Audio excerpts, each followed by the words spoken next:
Kalaupapa, Hawaii, where it still is today.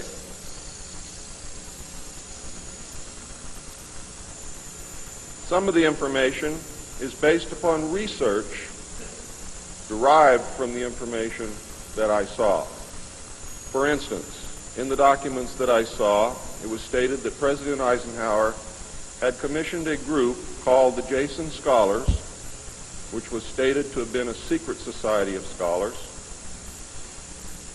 to research the deception, lies, facts, truth, and get at the root and the real truth of the alien question. It also stated that there was a group of 12 men formed by NSC Memo 5410, and that the study group was formed by NSC Memo 5411, and that there was another NSC memo issued to cover the actions of these men and explain the reasons why such prominent men were meeting on a regular basis, and that NSC memo was 5412/1 and 5412/2. 5412/1 was implemented in March of 1955, 5412/2 in November of 1955. Anyone who knows how correspondence, executive orders, and executive memos are written knows that you do not write a memo 5412 in March and then in November tack a second part onto it. The memo was originally really written in 1954. I'm going to go through the whole history. I'm going to have to leave a few things out simply because it's going to be impossible to cover everything in the hour and a half that I have. Before I begin, I would like to read two quotes to you. The first is attributed to Mr. Alistair Cook, who said, quote, "I'll be astounded if this planet is still going 50 years from now. I don't think we will reach 2000. It would be miraculous," unquote. Winston Churchill said, and I quote, "We seem to be moving, drifting, steadily against our will, against the will of every race and every people and every class, towards some hideous catastrophe. Everyone wishes to stop it, but they do not know how." What do you think he was referring to? Ronald Reagan stated on October 18, 1983, in a meeting with Thomas Dine, who is the executive director of the American Israel Public Affairs Committee. And I quote Ronald Reagan, "You know, I turn back to your ancient prophets in the Old Testament and the signs foretelling Armageddon. And I find myself wondering if we're the generation that is going to see that come about. I don't know if you've noted any of those prophecies lately, but believe me, they certainly describe the times we're going through." Now, ladies and gentlemen, during this talk that I'm going to give you, I'm going to explain to you the history of this phenomenon, who the secret government really is, and I will name them by name, beginning group, the study group. I will tell you who they are today. I'm going to tell you what this is all about. I'm going to tell you who's selling drugs to your children, and I'm going to tell you why the United States government is afraid for you to find out what the truth is regarding UFOs.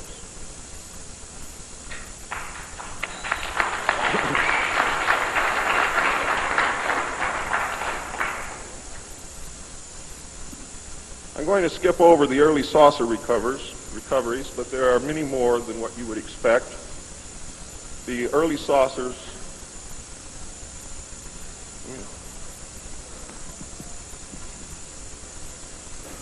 Is this any better? There were many more saucer crashes and downed craft than what you have realized. There were many more alien bodies recovered, and there were more live aliens recovered than what you are aware of. But that's not important. The important thing is that they occurred, not how many and not where. The important thing is that they occurred. And those of you who want to argue over how many and where and how many bodies are wasting the time of everyone else, because that's not important. What's important is that they occurred. And there are two crashes that are so important that the government will go to any lengths to prevent you from finding out. And those are two crashes which occurred near the city of Aztec, New Mexico. Why? Because both of those crashed craft contained human body parts. And they are deathly afraid of a national panic.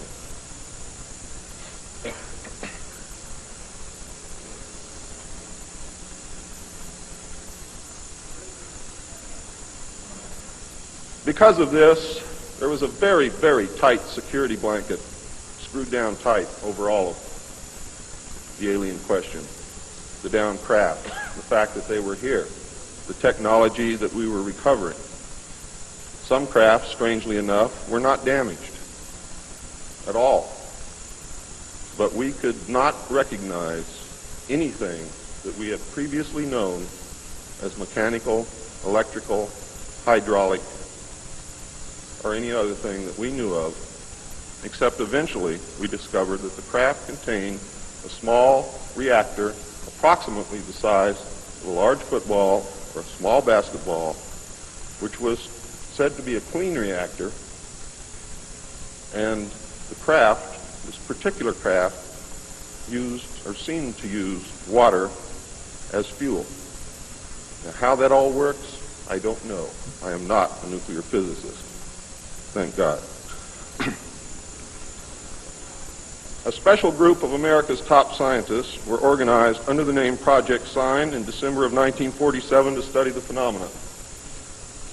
There was no such thing at that time as MJ-12. The whole nasty business was contained within the shroud of secrecy. Project Sign evolved into Project Grudge in December of 1948. A very low-level collection and disinformation project named Blue Book was formed under Grudge. 16 volumes were to come out of Grudge, including the controversial Grudge 13, which I and Bill English saw, read, and revealed to the public. Blue teams were put together to recover the crashed discs and dead or alive aliens. The blue teams were later to evolve into alpha teams under Project Pounce and Project Pluto. During these early years, the United States Air Force and the Central Intelligence Agency exercised complete control over the alien secret. The Air Force was later to be dropped because it was a young service and had no political power and could not overcome the power of the Army and the Navy. In fact, the CIA was formed by presidential executive order, first as a Central Intelligence Group for the express purpose of dealing with the alien presence. Later, the National Security Act was passed, establishing it as the Central Intelligence Agency. The National Security Council was established to oversee the intelligence community and especially the alien endeavor. It was not created specifically to form national policy. In fact, you can say that the National Security Council was the forerunner of MJ-12, and there was another group between MJ-12 and the National Security Council, which is to come later.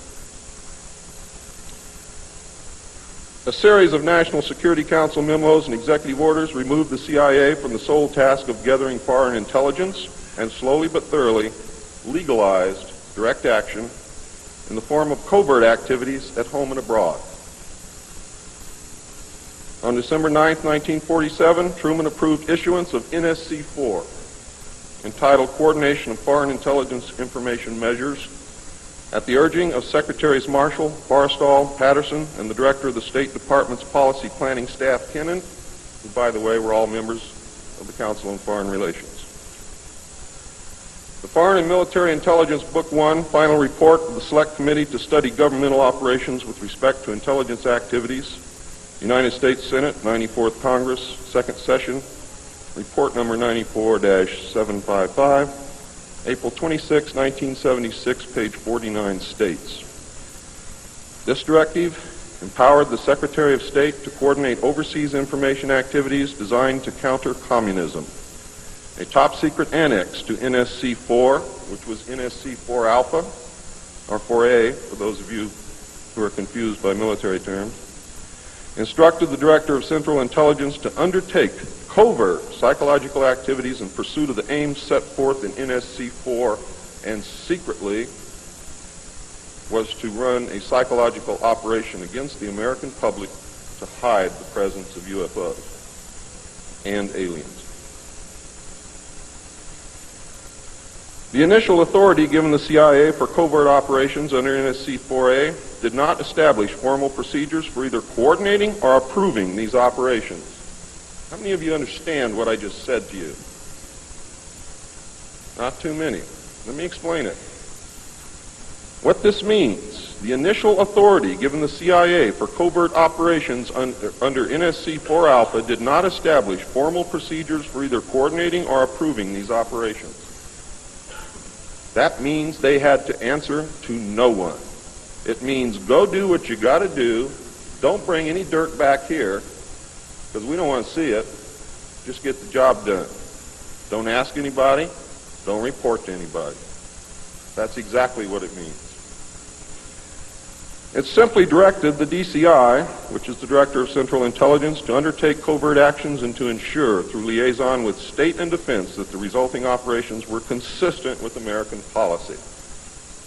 The only guideline was that it was consistent with American policy. Later, NSC 10-1 and NSC 10-2 were to supersede NSC 4 and NSC 4A, and NSC 10-1 was to establish the Office of Policy Coordination, or the OPC, was chartered to carry out an expanded program of covert activities. It was directly responsible for the alien task projects, and it was the direct forerunner of MJ-12. NSC 10-1 and 10-2 validated illegal and extra-legal practices and procedures as being agreeable to the national security leadership. The reaction, of course, was very swift. In the eyes of the intelligence community, no holes were barred. Under NSC 10-1, an executive coordination group was established to review but not approve covert project proposals. Why? Because if you've ever read or known anything about President Truman, he was a mean little guy, and he didn't believe in trusting everybody else to do the right thing, and he kept the power solidly in his hands. He did not give it to anyone.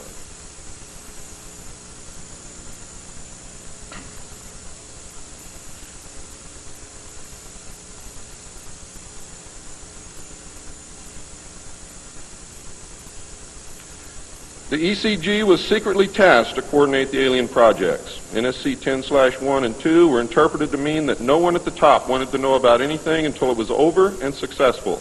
These actions established a buffer between the president and the information, and it's important that you understand this because it's important later. It was intended that this buffer serve as a means for the president to deny knowledge if leaks divulged the true state of affairs. That is to prevent the collapse of the government. If the president can stand up and say, I didn't know about it, the government can survive. If the president cannot say that, then you have a very, very dangerous situation indeed.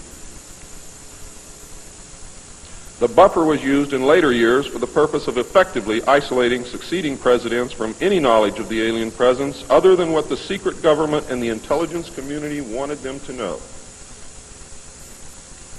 NSC 10-2 established a study panel which met secretly and was made up of the scientific minds of the day and may very well have included some of those names which are on the fraudulent document known as Majestic 12 or the Eisenhower briefing document, which is in reality a contingency plan to lead you right through the Rose Garden.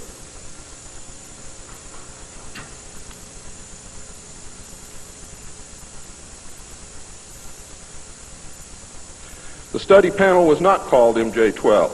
In fact, the study panel was never called MJ-12. Another NSC memo, NSC 10-5, further outlined the duties of the study panel. These NSC memos and secret executive orders set the stage for the creation of MJ-12 only 4 years later. Now it gets nasty. Secretary of Defense James Forrestal began to object to the secrecy. He was a very idealistic and religious man who believed that the public should be told. When he began to talk to leaders of the opposition party and leaders of the Congress about the alien problem, he was asked, which is a polite way of saying you're fired, to resign by Truman. He expressed his fears to many people and rightfully believed that he was being watched and that his life was threatened.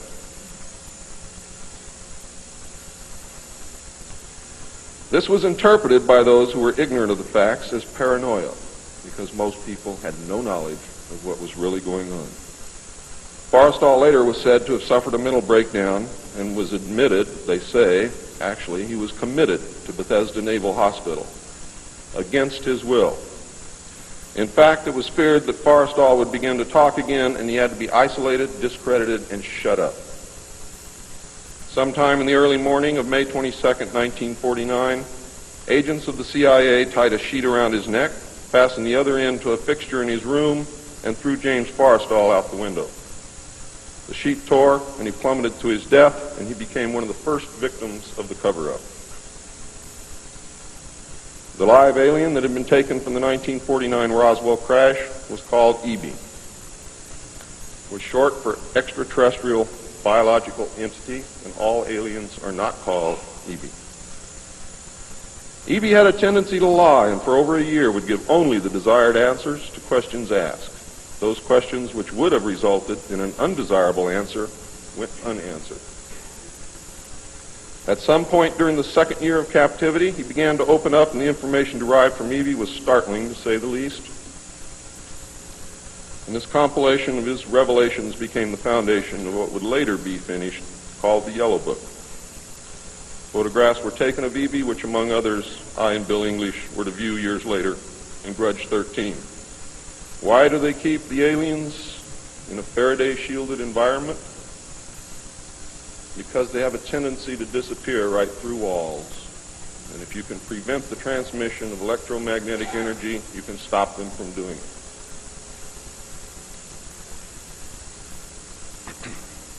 In late 1951, EB became ill. Medical personnel had been unable to determine the cause of EB's illness and had no background from which to draw. EB's system was chlorophyll-based, and he processed food into energy much the same as plants. Waste material was excreted almost exactly the same as plants. It was decided that an expert in botany was called for. A botanist, Dr. Guillermo Mendoza, was brought in to try and help him recover. Those of you who have been looking for him on medical lists will not find him there. He was a PhD in botany. Dr. Mendoza worked to save EB until mid-1952 when EB died. Dr. Mendoza eventually, according to the information that I read, became the expert on at least this type alien biology. In a futile attempt to save EB and to try and gain favor with this technological superior alien race, the United States began broadcasting a call for help early in 1952 into the vast regions of space. If you know they're better than you, and if you know they can lick you, you better try and be friends with them, and that's what this effort was all about. The call went unanswered, but the project continued as an effort of good faith. President Truman created the super-secret National Security Agency by secret executive order on November 4th, 1952, and until recent years, there wasn't one in 50,000 people in the United States who even knew it existed. Its primary purpose was to decipher the alien communications and language and establish a dialogue with the aliens. This most urgent task was a continuation of the earlier effort and was codenamed Sigma. The secondary purpose of the NSA was to monitor all communications and emissions from any and all devices worldwide for the purpose of gathering intelligence, both human and alien, and to contain the secret of the alien presence. Project Sigma, ladies and gentlemen, was extremely successful. The NSA also maintains communications with the Luna base and other secret space programs. By executive order, the NSA is exempt from all laws which do not specifically name the NSA in the text of the law as being subject to that law. How many of you know what that means? That means we have a completely lawless organization running around the country doing whatever they want to do, answering to no one, and under no law which does not name the National Security Agency in the text of that law as specifically being subject to that law by executive order of the President of the United States. That means that if the agency is not spelled out in the text of any and every law passed by the Congress, it is not subject to that or those laws. The NSA now performs many other duties and in fact is the premier agency within the intelligence community. Today, the NSA receives 75% of the monies allotted to the intelligence community. And the old sayings, ladies and gentlemen, where the money goes, therein the power resides, is absolutely true.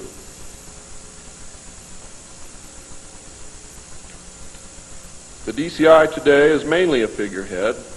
He is in charge of the CIA. The CIA does have many functions which are useful to this country and some which are deadly to us. The DCI, of course, is in charge of that agency. But he is not, as everyone thinks, the head of the intelligence community. That position really and truthfully lies with the director of the National Security Agency. The primary task of the NSA is still alien communications, but now includes other alien projects as well. President Truman had been keeping our allies, including the Soviet Union, informed of the developing alien problem since the Roswell recovery. This had been done in case the aliens turned out to be a threat to the human race and thus the world. Plans were formulated to defend the Earth in case of invasion. These were international plans, which included most of the countries of the world. Great difficulty, however, was encountered in maintaining international secrecy. It was decided that an outside group was necessary to coordinate and control international efforts in order to hide the secret from the normal scrutiny of governments by the press. The result was the formation of a secret society which became known as the Bilderbergers. The headquarters of this group is in Geneva, Switzerland. The Bilderbergers evolved into a secret world government that now controls everything. The United Nations was then, and is now, an international joke.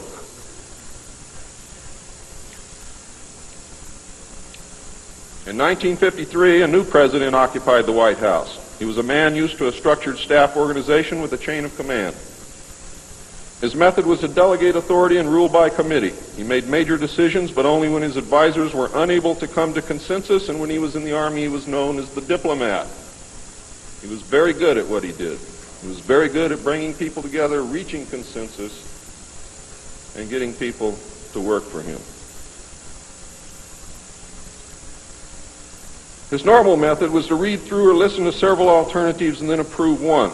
Those who worked closely with him have stated that his favorite comment was, "Just do whatever it takes." Now here's a man very different from President Truman. He spent a lot of time on the golf course. This was not all unusual for a man who had been career Army with the ultimate position of Supreme Allied Commander during the war, a post which carried 5 stars along with it. In fact, he deserved it. This president was General of the Army Dwight David Eisenhower. During his first year in office, 1953, at least 10 more crash disks were recovered, along with 26 dead and 4 live aliens. One of the 4 live aliens died within hours of being removed from the craft. The others died approximately 3 or 4 days later. Of the 10, 4 were found in Arizona, 2 in Texas, 1 in New Mexico, 1 in Louisiana, 1 in Montana, and 1 in South Africa. And there were hundreds of sightings. Why were so many craft crashing? Because the government was scared.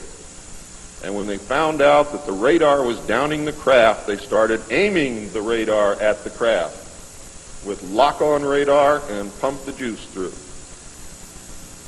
And they brought as many down as they could.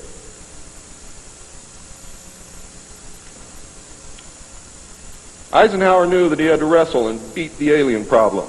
He knew that he could not do it by revealing the secret to the Congress, because, in fact, isn't that the same as telling the public? Early in 1953, the new president turned to his friend and fellow member of the Council on Foreign Relations, Nelson Rockefeller, for help with the alien problem. Eisenhower and Rockefeller began planning the secret structure of alien task supervision, which was to become a reality within 1 year. The idea for MJ-12 was thus born. It was Nelson's uncle Winthrop Aldrich who had been crucial in convincing Eisenhower to even run for president. The whole Rockefeller family, and with them the Rockefeller empire, had solidly backed Eisenhower. Asking Rockefeller for help with the alien problem was to be the biggest mistake Eisenhower ever made for the future of the United States and most probably all of humanity, as you will soon see. What he literally did with this act, ladies and gentlemen, is abdicate the presidency to a secret group. Within 1 week of Eisenhower's election, he had appointed Nelson Rockefeller chairman of a presidential advisory committee on government organization. Rockefeller was responsible for planning the reorganization of the government. New Deal programs went into one single cabinet position called the Department of Health, Education, and Welfare. When the Congress approved the new cabinet position in April of 1953, Nelson was named to the post of Undersecretary to Ovida Culp Hobby. In 1953, also, astronomers discovered large objects in space which were moving toward the Earth, and it was first believed that they were asteroids. However, if you know much about astronomy, you know that you can predict or project backward orbital paths of bodies in space and determine where they come from, what they're doing, where they're going, and what their orbital path really is. Well, this failed to pan out, and the evidence proved that the objects could only be spaceships intelligently guided. Project Sigma intercepted alien communications, and when the objects reached the Earth, they took up a very high orbit around the equator. There were several huge ships, and their actual intent was unknown. Project Sigma and a new Project Plato, through radio communications using the computer binary language, which the aliens understand very well, they're very mathematical minded, was able to arrange a landing that eventually resulted in face-to-face contact with alien beings from another planet. Project Plato was tasked with establishing diplomatic relations with this race of space aliens. But in the meantime, something else happened. In the meantime, a race of human-looking aliens contacted the United States government. Where this happened, I do not know. I wish that I did. This alien group warned us against the aliens that were orbiting the equator and offered to help us with our spiritual development. They demanded that we dismantle and destroy our nuclear weapons as the major condition. They refused to exchange technology, citing that we were spiritually unable to handle the technology which we then possessed, and has not that been true throughout our history? They believed that we would use any new technology to destroy each other, as we always have. This race stated that we were on a path of self-destruction, and we must stop killing each other, stop polluting the earth, stop raping the earth's natural resources, and learn to live in harmony with each other and with nature. These terms were met with extreme suspicion, especially the major condition of nuclear armament, disarmament, and I have to say that I could not blame them in the face of so many uncertainties and so many alien surprises staring them directly in the face. It was believed that meeting that condition would leave us helpless in the face of an obvious alien threat. We also had nothing in history to help with the decision. Nuclear disarmament was not considered to be within the best interests of the United States, and the overtures were rejected. Later in 1954, the race of large-nosed gray aliens which had been orbiting the Earth landed at Holloman Air Force Base. It happened in 1954, ladies and gentlemen. If you take everything that Bob Ebenegger has ever said and subtract 10 years from it, you will be right on the money. A basic agreement was reached. An alien named Krill was left as a pledge that they would return and formalize the agreement. In fact, he was a hostage. This race identified themselves as originating from a planet around a red star in the constellation of Orion, which we call Betelgeuse. I believe that that's a lie. They lie a lot, and they deceive a lot. And it is evident through every action that they've ever done with us. The truth is, ladies and gentlemen, these creatures might be from Mars, really. They claim that they are from a planet which revolves around the red star, which we call Betelgeuse. They stated that their planet was dying and that at some unknown future time they would no longer be able to survive there. This led to a second landing at Edwards Air Force Base. The historical event had been planned in advance and details of the treaty had already been agreed upon. Eisenhower arranged to be in Palm Springs on vacation. On the appointed day, the president was spirited away to the base, and the excuse was given to the press that he was visiting the dentist for a toothache. President Eisenhower met with the aliens, and a formal treaty between the alien nation and the United States of America was signed. We then received our first alien ambassador from outer space. His name and title, and I know it sounds ridiculous, but it's absolutely true. His name and title was His Omnipotent Highness Krill, pronounced Krill, spelled K-R-L-L-L or C-R-L-L-L. In the American tradition of disdain for royal titles, he was secretly called Original Hostage Krill, or O-H Krill, so that Americans would not have to say, Your Omnipotent Highness.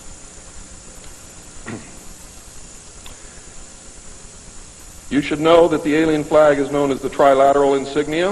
It looks like a TP with two circles on either side of the V and one pole running straight down the middle. It is displayed on their craft and worn on their chest on their uniforms. Both of these landings in the second meeting were filmed, and the film exists today. Where it exists, I do not know, but I do know that it exists. The treaty stated, the aliens would not interfere in our affairs, and we would not interfere in theirs. We were particularly interested that they do not interfere with anything that would affect our future, which has been violated. We would keep their presence on Earth a secret. They would furnish us with advanced technology and would help us in our technological development. They would not make any treaty with any other Earth nation. They could abduct humans on a limited and periodic basis for the purpose of medical examination and monitoring of our development, with the stipulation that the humans would not be harmed, would be returned to their point of abduction, that the humans would have no memory of the event, and that the alien nation would furnish MJ-12 with a list of all human contacts and abductees on a regularly scheduled basis. And this is not being done. It was agreed that each nation would receive the ambassador of the other for as long as the treaty remained in force. It was further agreed that the alien nation and the United States would exchange 16 personnel each to the other with the purpose of learning each of the other. The alien guests would remain on Earth, and the human guests would travel to the alien point of origin for a specified period of time, then return, at which point a reverse exchange would be made. I have no knowledge whatsoever of what happened to those original 16 humans who left the Earth with the aliens. It was also agreed that bases would be constructed underground for the use of the alien nation, and that 2 bases would be constructed for the joint use of the alien nation and the United States government. The base at Dulce is one. The base at S4 in the area known as Area 51 or Dreamland is the second. Exchange of technology would take place in the jointly occupied bases. These alien bases would be constructed under Indian reservations in the 4 corners of Utah, Colorado, New Mexico, and Arizona, and one would be constructed in Nevada in the area known as S4, located approximately 7 miles south of the western border of Area 51, otherwise known as Dreamland. All alien areas are under complete control of the Naval Department, and all personnel who work in these complexes receive their checks from the Navy. Construction of the bases began immediately, but progress was slow until large amounts of money were made available in 1957, and in the meantime work continued on the Yellow Book with the information derived from the guests.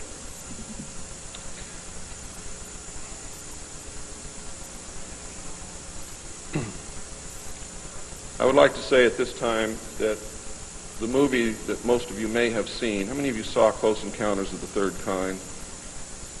That movie was absolutely true. Those events did take place, not exactly as you saw them, not in the place where you saw them take place, but there was a landing, there was an agreement, there was conversation, there was an exchange of personnel made. I would like to say now also that J. Allen Hynek was the technical director on that movie, and he was also the co-author of Grudge 13, which I read between the years 1970 and 1973, along with another man named Lieutenant Colonel Friend. As you learned last night, it's the real nice guys that get you. Right, Phil?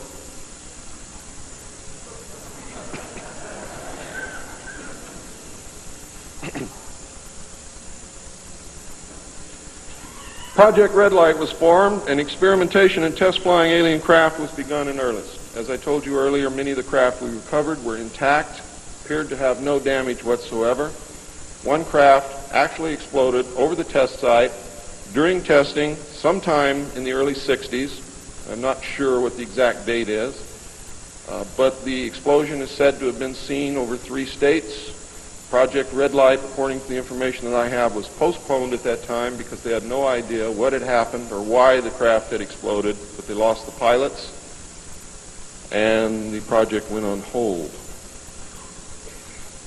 A super top-secret facility was built at Groom Lake in Nevada in the midst of the weapons test range. It was codenamed Dreamland. Until this area was built, testing was done at the Tonopah test range, and that's why some of you have conflicting information. The installation was placed under the Department of the Navy, and clearance of all personnel required a Q clearance as well as executive, which means presidential or majestic approval.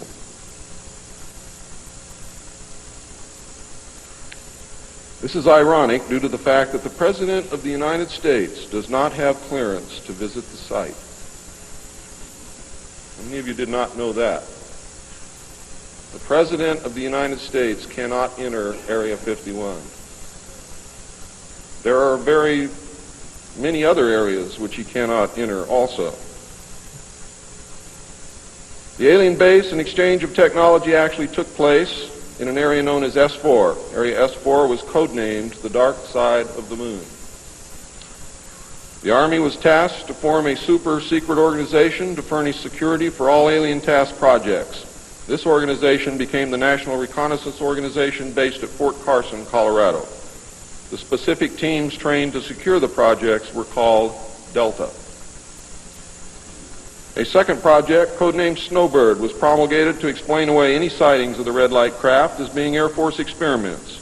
The Snowbird craft were manufactured using conventional technology and were flown for the press on several occasions, and those of you who are my age or older will remember, as children or young adults, going to the movie and seeing in the Movietone newsreel the Avro car and other strange-looking saucer craft that were developed by the United States and the Canadian Armed Forces as a part of Project Snowbird. Project Snowbird was also used to debunk legitimate public sightings of alien craft, also called UFOs. Project Snowbird was very successful, and reports from the public declined steadily until recent years. But not just due to Project Snowbird. There was an intense ridicule, denial, and debunking campaign going on since the beginning. People stopped reporting what they saw. A multi-million-dollar secret fund was organized and kept by the military office of the White House. This fund was used to build over 75 deep underground facilities. Presidents who asked were told the fund was used to build deep underground shelters for the president in case of war. Only a few were built for the president. Millions of dollars were funneled through this office to MJ-12 and then out to the contractors, and was used to build top-secret alien bases as well as top-secret dumb or deep underground military bases. I think dumb is very appropriate. And the facilities promulgated by Alternative 2 throughout the nation. President Johnson used this fund to build a movie theater and pave the road on his ranch, and I believe he also used it to fix his shower. He had no idea of its true purpose, but he felt that because it was military money, it was his money. The secret White House underground construction fund was set up in 1957 by President Eisenhower. And you can forget Truman because Eisenhower has done everything that's been done to us, not intentionally, not to hurt us, in the beginning to protect us. The funding was obtained from Congress under the guise of construction and maintenance of secret sites where the president could be taken in case of military attacks, called presidential emergency sites. The sites are literally holes in the ground deep enough to withstand a nuclear blast and are outfitted with state-of-the-art communications equipment. To date, there are more than 75 sites spread around the country that I can account for, which were built using money from this fund. The Atomic Energy Commission has built at least an additional 22 underground sites, again, that I can account for. The location and everything to do with these sites were and are considered and treated as top secret. The money was and is in control of the military office of the White House and was and is laundered through a circuitous web that even the most knowledgeable spy or accountant cannot follow. As of 1980, only a few at the beginning and end of this web knew what the money was for. At the beginning were Representative George Mahan of Texas, the chairman of the House Appropriations Committee and of its Defense Subcommittee, and Representative Robert Sykes of Florida, chairman of the House Appropriations Military Construction Subcommittee. Today, it was rumored that House Speaker Jim Wright controlled the money in Congress and that a power struggle was underway to remove him. We all know what happened there, but I could not substantiate by any source the fact that he was in charge of the money. It is a rumor. At the end of the line were the President, MJ-12, the Director of the Military Office, and a commander at the Washington Navy Shipyard. The money was authorized by the Appropriations Committee, who allocated it to the Department of Defense as a top-secret item in the Army construction program. The Army, however, ladies and gentlemen, could not spend it, and, in fact, did not even know what it was for. Authorization to spend the money was in reality given to the Navy. You'll find out why the Navy has control of all this a little bit later. It will become clear to you. The money was channeled to the Chesapeake Division of the Navy Engineers, who did not know what it was for either. Not even the commanding officer, who was an admiral, knew what the fund was to be used for. Only one man, a Navy commander, who was assigned to the Chesapeake Division, but in reality was responsible only to the military office of the White House, knew of the actual purpose, amount, and ultimate destination of the top-secret fund. The total secrecy surrounding the fund that meant that almost every trace of it could be made to disappear by the very few people who controlled it. There has never been, and most probably never will, be an audit of this secret money. Large amounts of this money were transferred from the top secret fund to a location at Palm Beach, Florida that belongs to the Coast Guard called Peanut Island. The island is adjacent to property which was owned by Joseph Kennedy. The money was said to have been used for landscaping and general beautification. The money did not begin to be transferred to Peanut Island until shortly after Kennedy's assassination. Some time ago, a TV news special on the Kennedy assassination told of a Coast Guard officer transferring money in a briefcase to a Kennedy employee across this property line. It was on television. Could this have been a secret payment to the Kennedy family for the loss of their son, John F. Kennedy? I think it was, but I can't prove it. The payments continued through the year 1967 and then stopped. The total amount transferred is unknown and the actual use of the money is unknown. Meanwhile, back at the ranch, Nelson Rockefeller changed positions again. He had been in sort of a holding position until the time was ripe, and now the time was right. This time he was to take C.D. Jackson's old position, which had been called the Special Assistant for Psychological Strategy. With Nelson's appointment, the name was changed to the Special Assistant for Cold War Strategy. This position would evolve over the years into the same position Henry Kissinger was ultimately to hold under President Nixon. Officially, he was to give advice and assistance in the development of increased understanding and cooperation among all peoples. Sounds very nice and innocent, doesn't it? The official description, of course, was a smokescreen. For secretly, he was the presidential coordinator for the intelligence community. In his new post, Rockefeller reported directly and only to the President. He attended meetings of the Cabinet, the Council on Foreign Economic Policy, and the National Security Council, which was the highest policy-making body in the government. Nelson Rockefeller was also given a second important job as the head of the secret unit called the Planning Coordination Group, which was formed under NSC 5412/1 in March of 1955. However, the memo was written in 1954 at the same time that NSC 5410 and NSC 5411 were written. It was not used until it was needed. The group consisted of different ad hoc members depending upon the subject on the agenda.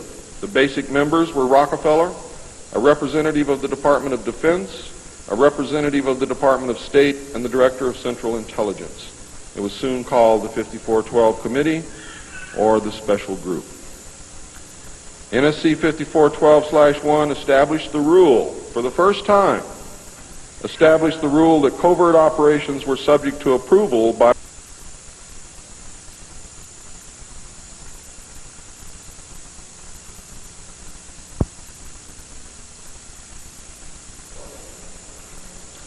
By secret executive memorandum, NSC 5410, Eisenhower had preceded NSC 5412/1 in 1954 to establish a permanent committee, not ad hoc, to be known as Majority 12, MJ12, to oversee and conduct all covert activities concerned with the alien question.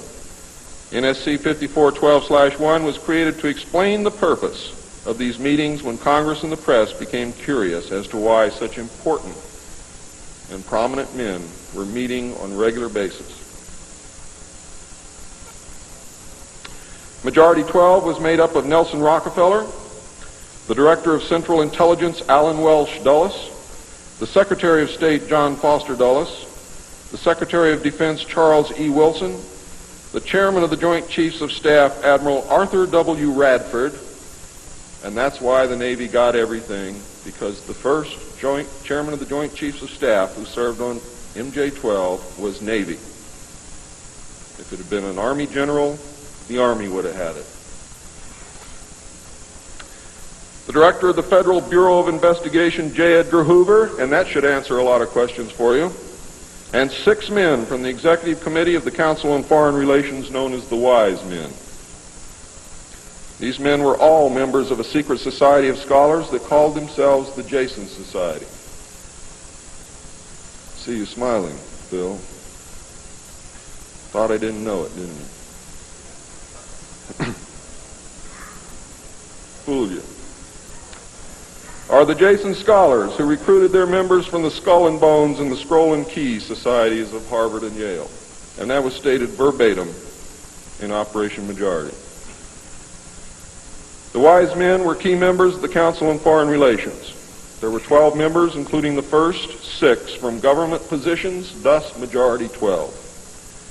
This group was made up over the years of the top officers and directors of the Council on Foreign Relations and later the Trilateral Commission. Gordon Dean, George Bush, and Zbigniew Brzezinski were among them. The most important, however, and influential of the Wise Men who served on MJ-12 were John McCloy, Robert Lovett,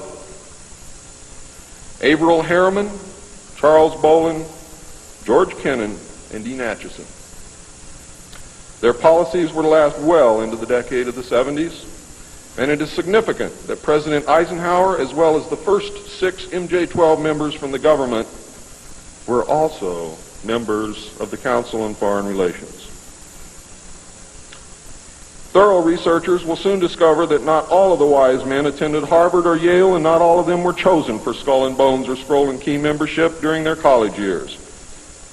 You will be able to quickly clear up this mystery by obtaining the book The Wise Men by Walter Isaacson and Evan Thomas, Simon & Schuster, New York. And under illustration number 9 in the center of the book, you will find the caption, "Lovett with the Yale unit, above far right and on the beach. His initiation into Skull and Bones came at an airbase near Dunkirk."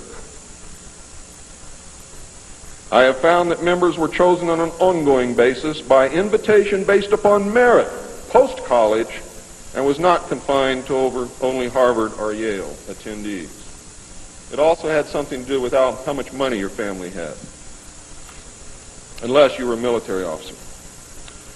A chosen few were later initiated into the Jason Society. They are all members of the Council on Foreign Relations, and at that time were known as the Eastern Establishment. This should give you a clue to the far-reaching and serious nature of these most secret college societies.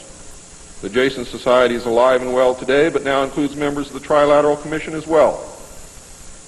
The Trilateralists existed secretly several years before 1973 because I saw the name of the Trilateral Commission in the documents in 1971. The name of the Trilateral Commission was taken from the alien flag known as the Trilateral Insignia. And that should give you some clue as to how much trouble you're in. Majority 12 was to survive right up to the present day. Under Eisenhower and Kennedy, it was erroneously called the 5412 Committee, or more correctly, the Special Group. In the Johnson administration, it became the 303 Committee, named after the room that they met in at the White House when they met at the White House.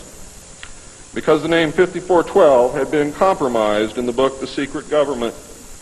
Actually, it was not compromised. It was intentionally leaked to explain the purpose of the meeting of these men so that no one would go looking for NSC 5410 and NSC 5411. And I wish you all luck. I hope that you're able to dig it out.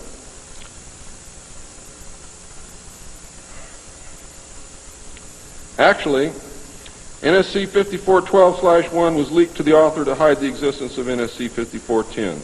Under Nixon, Ford, and Carter, it was called the 40 Committee, and under Reagan, it became the PI 40 Committee. But over all those years, only the name changed. The positions remained the same. By 1955, it became obvious that the aliens had deceived Eisenhower and had broken the treaty. Mutilated humans, yes, mutilated humans, were being found along with mutilated animals, and yes, mutilated animals, and those of you who doubt that this is taking place should leave your job, should leave your home, should do whatever you have to do, and go look for yourself, because it's important that you know it and that you believe it.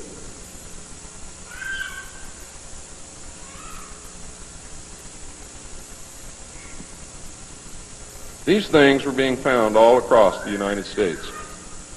It was suspected that the aliens were not submitting a complete list of human contacts and abductees to MJ-12, and it was suspected that not all abductees had been returned, and this has been verified. The Soviet Union was suspected of interacting with them, and this proved also to be true. It was learned that the aliens had been and were then manipulating masses of people through secret societies, witchcraft, magic, the occult, and religion. After several Air Force combat air engagements with alien craft, it also became apparent that our weapons were no match against theirs. In November of 1955, NSC 5412/2 was issued, establishing a study committee to explore all factors which are involved in the making and implementing of foreign policy in the nuclear age. This, again, was only a blanket of snow that covered the real subject of study, which was the alien question. For, in fact, 5412/2 had, as I told you earlier, been written in 1954, when NSC 5410 and 5411 was written, and 5411, by secret executive memorandum in 1954, the study group was commissioned to examine all the facts, evidence, lies, and deception and discover the truth of the alien question. NSC 54/2 was only a cover that had become necessary when the press began inquiring as to the purpose of regular meetings of such important men. When the press asked Gordon Dean, somewhere near the end of 1954, why they were meeting and what they were studying, Gordon Dean says, "As of yet, we have no direction, but we're working on it." It then became necessary to find a direction and find a reason for these meetings, and that's exactly what they did. The first meetings began in 1954 and were called the Quantico meetings because they met at the Quantico Marine Base. See, one thing I knew, ladies and gentlemen, I know who they are. I know what they were called. All I had to do was find out who belonged to those names And it's impossible to hold meetings of 36 prominent men secret over such a long period of time. The study actually lasted 3 years, not forever. It was a 3-year study, period. A study group was made up of 35 members of the Council on Foreign Relations secret scholars known as the Jason Society or the Jason Scholars. Dr. Edward Teller was invited to participate. Dr. Zbigniew Brzezinski was the study director for the first 18 months. Dr. Henry Kissinger was chosen as the group study director for the second 18 months, beginning in November of 1955. Nelson Rockefeller was a frequent visitor during the study. I'm going to read you the study group members now. For those of you who know who these people are, you're going to be amazed. Those of you who do not, I advise that you purchase a copy of my text, which will be on sale at the minute that I finish my last word.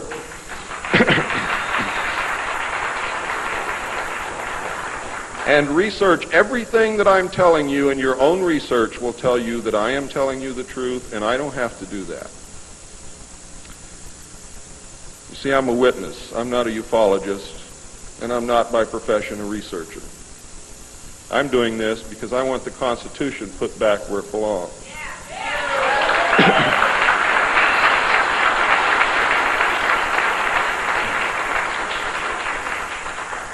The study group members were Gordon Dean, chairman, one of the most powerful men in the United States at that time. Dr. Zbigniew Brzezinski, study director for the first phase. Dr. Henry Kissinger, study director for the second phase. Dr. Edward Teller represented the scientific community.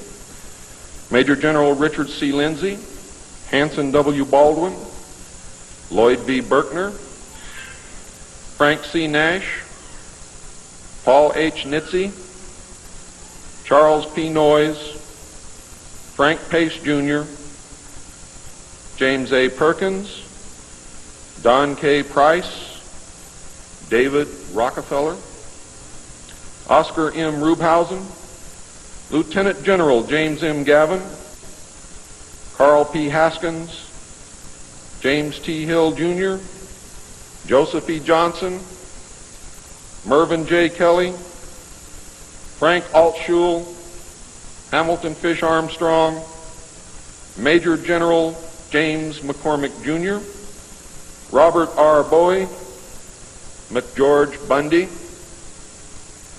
William A. M. Burden, John C. Campbell, Thomas K. Findletter, George S. Franklin Jr., I. Rabbi, Roswell L. Gilpatrick, N. E. Hallaby, General Walter Bedell Smith, called Beadle, Henry DeWolf Smythe, Shields Warren, Carroll L. Wilson, and Arnold Wolfers. Now, these aren't bad guys. They were a study group. And the first MJ-12 was not made up of bad guys. They were made up of concerned Americans. What happened later became bad. The yanking of power away from the president, the formation of a secret government, the sale of drugs to the American people, etc., etc., etc. And I'm going to cover most of those things before I'm finished. It's about time. The second phase meetings were also held at the Marine base at Quantico, Virginia, and the group became known as Quantico 2. Nelson Rockefeller built a retreat somewhere in Maryland which could only be reached by air for MJ-12 and the study committee so that they could meet away from public scrutiny. He donated the land, he built the facilities. Say hello for me, Phil.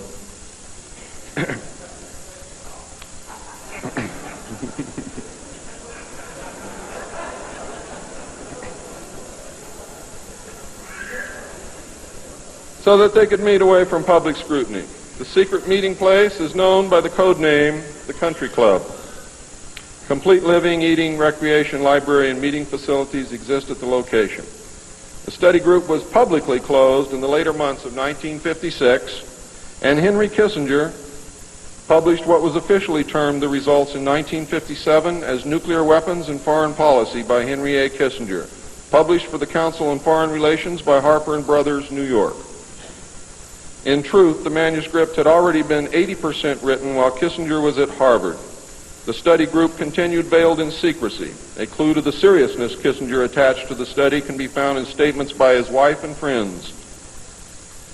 Many of them stated that Henry would leave home early each morning and return late each night without speaking to anyone or responding to anyone.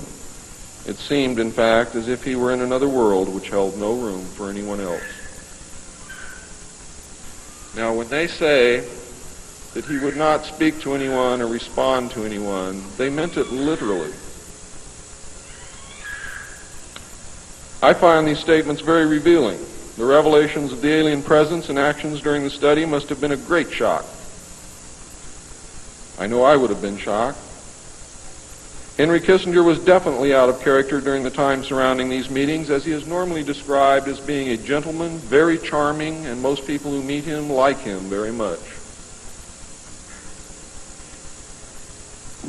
Henry Kissinger would never again be affected in this manner, no matter the seriousness of any subsequent event. On many occasions, he would work very late into the night after having already put in a full day. Coupled with his not speaking, this behavior eventually led to his divorce. A major finding of the alien study was that the public could not be told, as it was believed that this would most certainly lead to economic collapse of the religious structure, and national panic, which would lead into anarchy.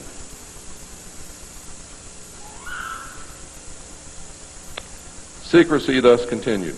An offshoot of this finding was that if the public could not be told, then the Congress could not be told. Thus, funding for the projects and research would have to come from outside the government. There's some things beginning to fall into place. Without aliens, you cannot make sense of anything else that's been happening for the 44 years. You put the aliens in the middle of this stuff and you've got all the answers, every one of them. In the meantime, money was to be obtained from the military budget and from CIA confidential non-appropriated funds. Another major finding was the aliens were using humans and animals for a source of glandular secretions, enzymes, hormonal secretions, blood, and in horrible genetic experiments. The aliens explained these actions as necessary to their survival.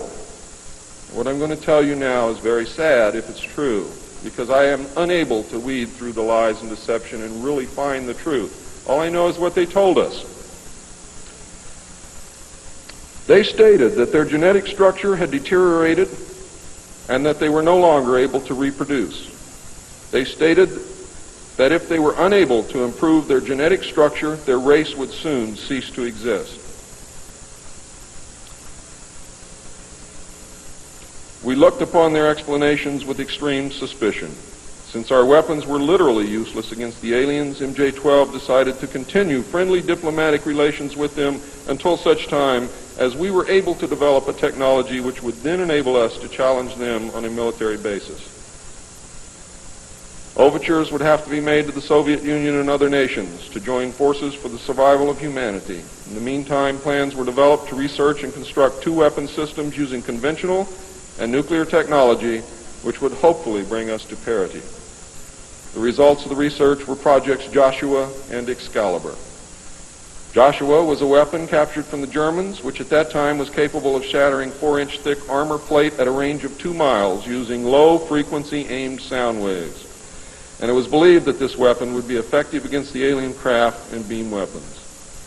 Excalibur was a weapon carried by missiles not to exceed 30,000 feet above ground level, not to deviate from designated target more than 50 meters, that would penetrate 1,000 meters of tufa hard-packed soil such as that found in New Mexico, would carry a 1 megaton warhead, and was intended for use in destroying the aliens in their underground bases. Joshua was developed successfully but never used to my knowledge. Excalibur was not pushed until recent years, and now there is an unprecedented effort to develop this weapon. The people who are working on these weapons tell us that they have never been pushed so hard in their history working on any project than they are being pushed to develop Project Excalibur. Now, what I'm going to read you next may upset some of you, but it's absolutely true. The events at Fatima in the early part of the century were scrutinized. On suspicion that it was alien manipulation, an intelligence operation was put into motion to penetrate the secrecy surrounding the event. The United States utilized its Vatican moles that had been recruited and nurtured during World War II and soon obtained the entire Vatican study, which included the prophecy. And I don't care what you've ever read before, you have not read the true prophecy. This prophecy stated that if man did not turn from evil and place himself at the feet of Christ, the planet would self-destruct and the events described in the book of Revelations would indeed come to pass. It stated that a child would be born who would unite the world with a plan for world peace and a false religion beginning in 1992. By 1995, the people would discern that he was evil and was indeed the Antichrist. World War III would begin in the Middle East in 1995 with an invasion of Israel by a united Arab nation using conventional weapons, which would culminate in a nuclear holocaust in the year 1999. Between 1999 and 2003, most of the life on this planet would suffer horribly and die as a result. The return of Christ would occur in the year 2011. Is this true? I don't know. I know that it was decided by the United States government that this was indeed an alien event, and I believe that this is more deception which is being heaped upon us. So don't go out of here thinking that the world is going to end tomorrow because of this. It might because of something else, and I'm going to talk about that, but not because of this.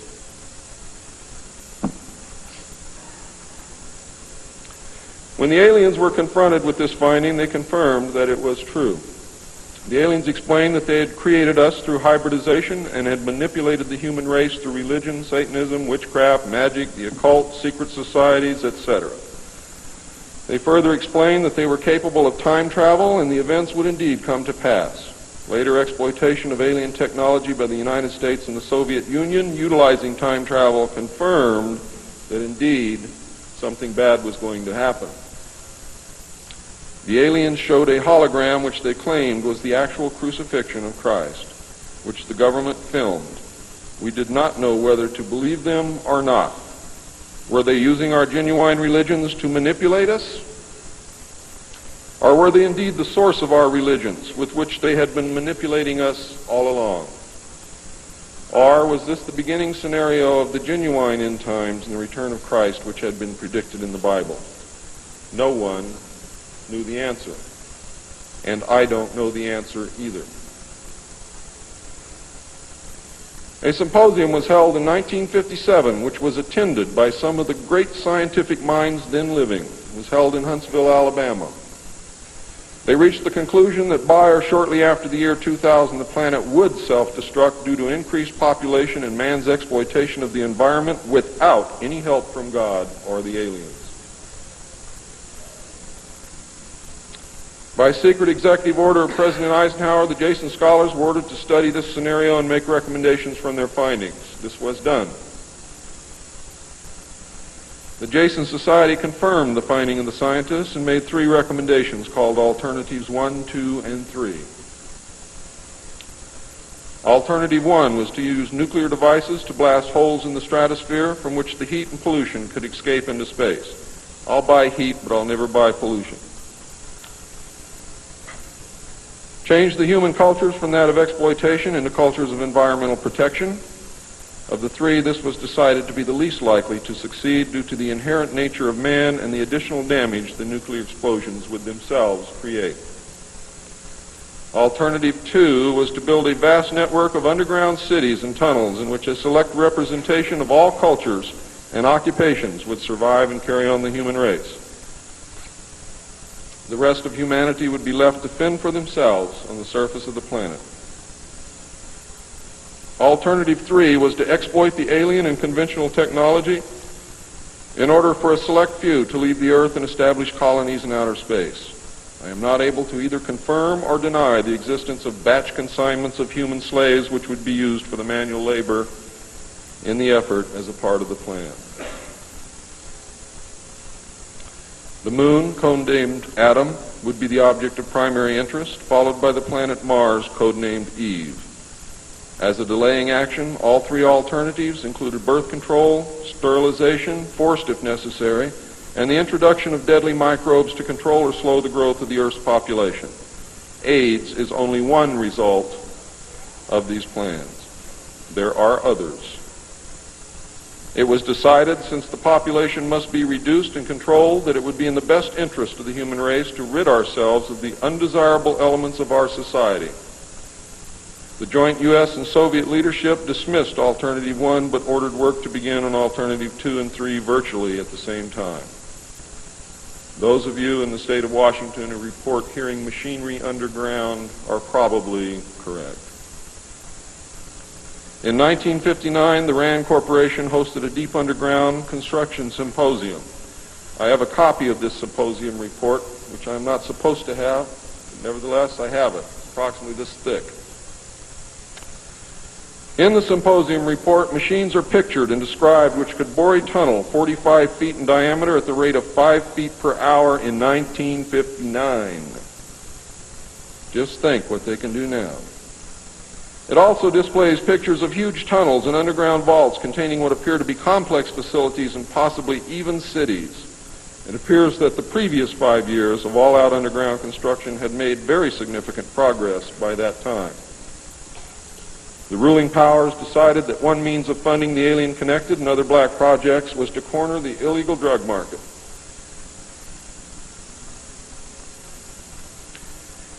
A young, ambitious member of the Council on Foreign Relations was approached.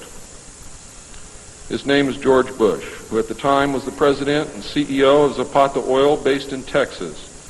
Zapata Oil was experimenting with the new technology of offshore drilling. It was correctly thought that the drugs could be shipped from South America to the offshore platforms by fishing boat, where it would then be taken to shore by the normal transportation used for supplies and personnel. By this method, no customs or law enforcement agency would subject the cargo to search. George Bush agreed to help and organize the operation in conjunction with the CIA. The plan worked better than anyone had thought and has since expanded worldwide, and there are now many other methods of bringing the illegal drugs into the country. But it must always be remembered that George Bush began the sale of drugs to our children. Now, if you think I'm crazy, get off your butt and start digging, because you will find out that it's absolutely true. The CIA now controls all the world's illegal drug markets. The official space program was boosted by President Kennedy in his inaugural address when he mandated that the United States put a man on the moon before the end of the decade. Although innocent in its conception, this mandate enabled those in charge to funnel vast amounts of money into black projects and conceal the real space program from the American people. A similar program in the Soviet Union served the same purpose. In fact, a joint alien United States and Soviet Union base already existed on the moon at the very moment Kennedy spoke the words. On May 22, 1962, a space probe landed on Mars and confirmed the existence of an environment which could support life. Not long afterward, the construction of a colony on the planet Mars began in earnest. Today, there is a colony which exists on the planet Mars. It is a United States-Russian alien facility.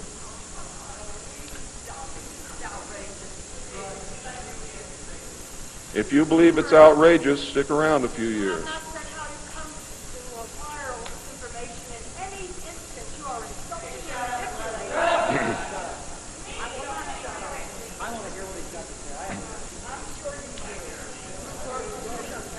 This is very disturbing information, and I don't expect anyone to believe it. I don't expect one of you to believe what I'm telling you. And I knew that when I came here. I'm not one of you. I'm not a ufologist. I'm not a researcher. I have an obligation to inform the public, and once that's done, I've done my job. From then on, it's up to you, not me.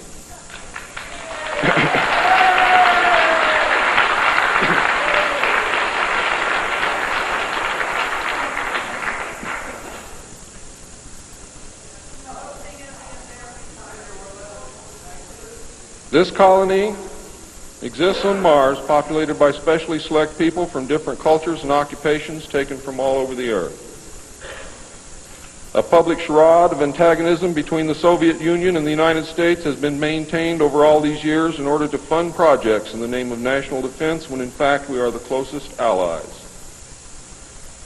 At some point, President Kennedy discovered portions of the truth concerning the drugs and the aliens. He issued an ultimatum in 1963 to MJ-12. President Kennedy assured them that if they did not clean up the drug problem, he would.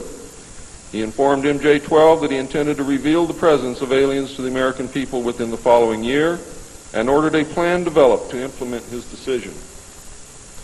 President Kennedy was not a member of the Council on Foreign Relations and knew nothing of Alternative 2 or Alternative 3 that I can find out. Internationally, the operations were supervised by an executive committee known as the Policy Committee. In the United States, they were supervised by MJ-12 and in the Soviet Union by its sister organization. President Kennedy's decision, of course, struck fear into these people. His assassination was ordered by the Policy Committee, and the order was carried out by agents of MJ-12 in Dallas. President John F. Kennedy was murdered by the Secret Service agent who drove his car in the motorcade, and the act is plainly visible in the film. It was stated in the documents that I saw. The assassin's name is William Greer. Watch the driver and not Kennedy when you view the film, when you can find a film that even shows it. All of the witnesses who were close enough to the car to see William Greer shoot Kennedy were themselves all murdered within 2 years of the event. That's fact. The Warren Commission was a farce, and Council on Foreign Relations members made up the majority of its panel. They succeeded in snowing the American people, and they hid the truth. And many other patriots who have attempted to reveal the alien secret have also been murdered throughout the intervening years. And that is why I've been so careful about the information that I released, because it was so important that I get here today to be able to tell you the truth, and what happens after me, after today, is of no consequence whatsoever. But what you do is. During the era of the United States' initial space exploration and the moon landings, every launch was accompanied by alien craft. A moon base dubbed Luna was sighted and filmed by the Apollo astronauts.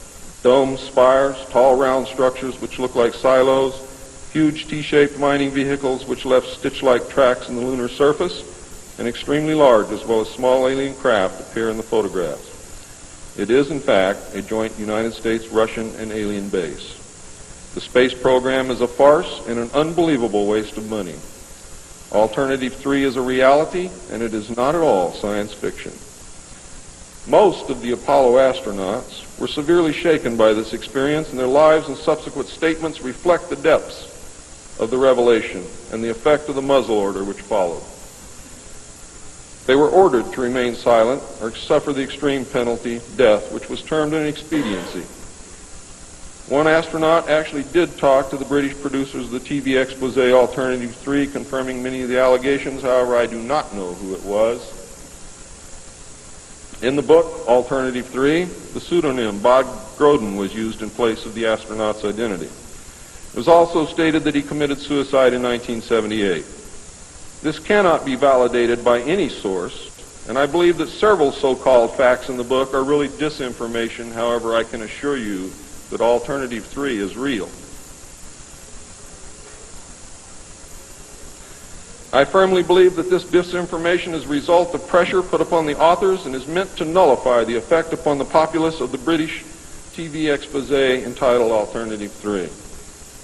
The headquarters of the international conspiracy is in Geneva, Switzerland. The ruling body is made up of representatives of the governments involved, as well as the executive members of the group known as the Bilderbergers.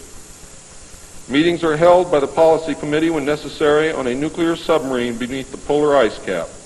The secrecy is such that this was the only method which could ensure that the meetings could not be bugged, and is the only place where they discuss their most secret matters. I can say that the book is at least 70% true from my own knowledge and the knowledge of my sources. I believe that the disinformation was an attempt to compromise the British TV expose with information which could be proven false, just as the Eisenhower briefing document was released here in the United States under the contingency plan Majestic 12, and which can also be proven false. Since our interaction with the aliens began, we have come into possession of technology beyond our wildest dreams. A craft named Aurora exists at Area 51, which makes regular trips into space. It is a one-stage ship called a TAV, or Trans-Atmospheric Vehicle. And it can take off from the ground using a 7-mile runway, go into high orbit, return on its own power, and land on the same runway. We currently have and fly atomic-powered alien craft at Area S4 in Nevada.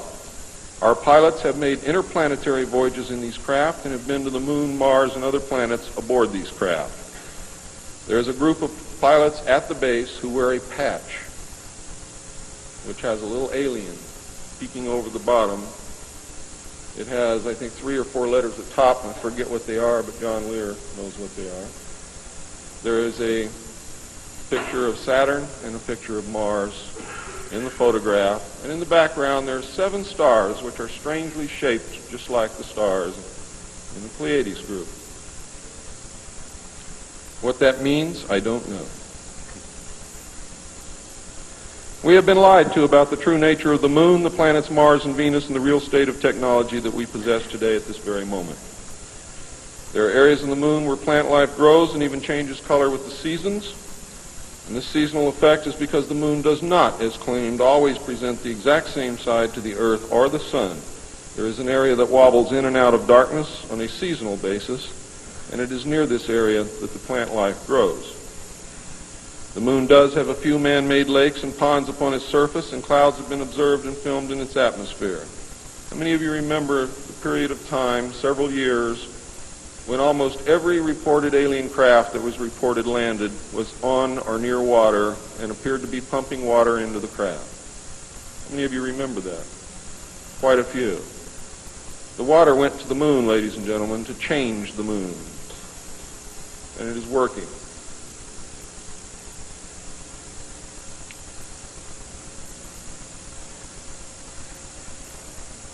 It possesses a gravitational field, and man can walk upon its surface without a spacesuit, breathing from an oxygen bottle after undergoing decompression the same as any deep-sea diver.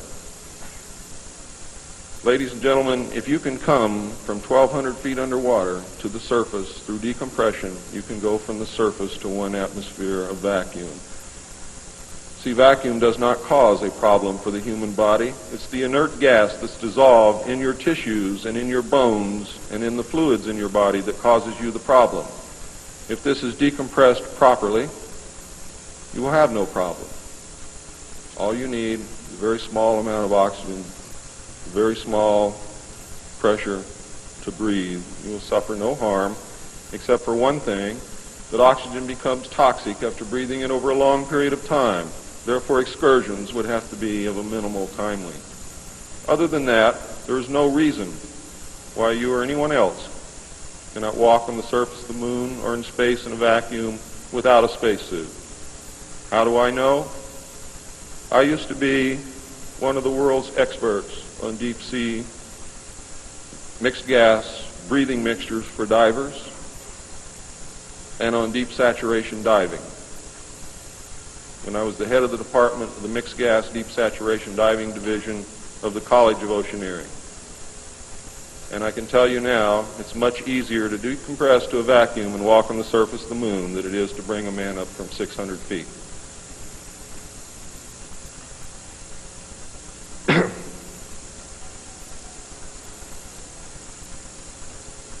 I have seen the photographs, and some of them were actually published in a book called We Discovered Alien Bases on the Moon by Fred Steckling. However, all the photographs are not there, but there are some very good ones. I would advise you to buy the book. I would advise you to look at the photographs, get the NASA number, and send for them. I doubt that you can still get them, but at one time you could. In 1969, a confrontation broke out between the human scientists and the aliens at the Dulce Underground Lab. The aliens took many of our scientists hostage.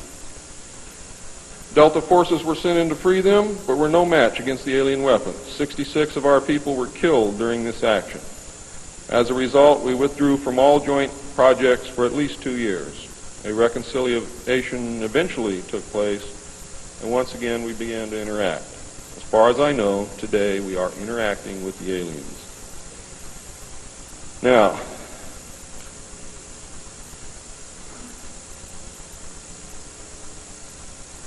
I'm gone past my limit. I'm not going to infringe upon the other speakers. The text of my speech will be on sale outside. I only have one message to give you. I don't care what you think of me.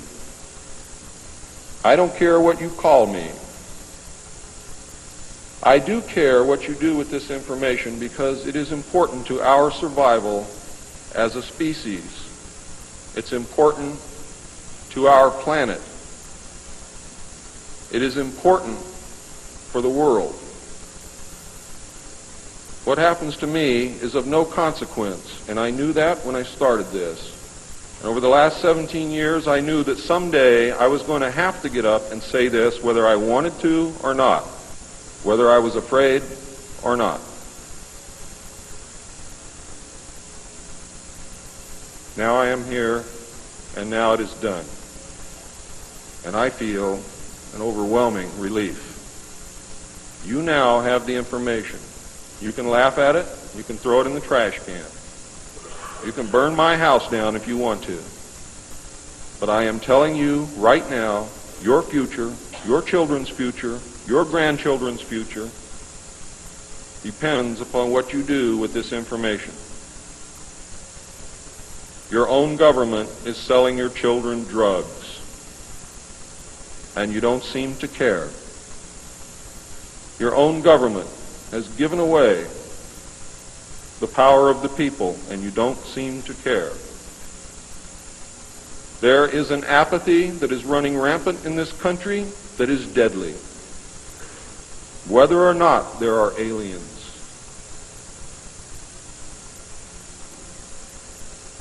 We are truly now, at this moment, a nation of sheep.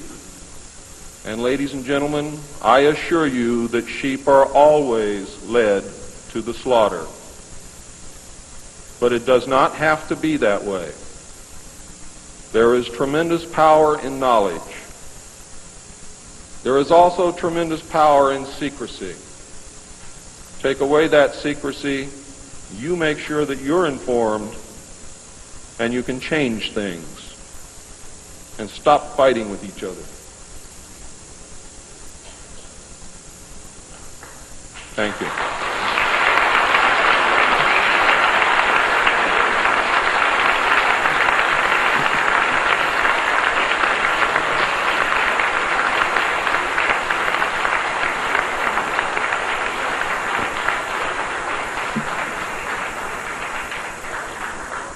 This time, ladies and gentlemen, I think a 5-minute break is in order. What do you think, John? It's been a long time. Please keep it to 5 minutes because we really are very limited on time.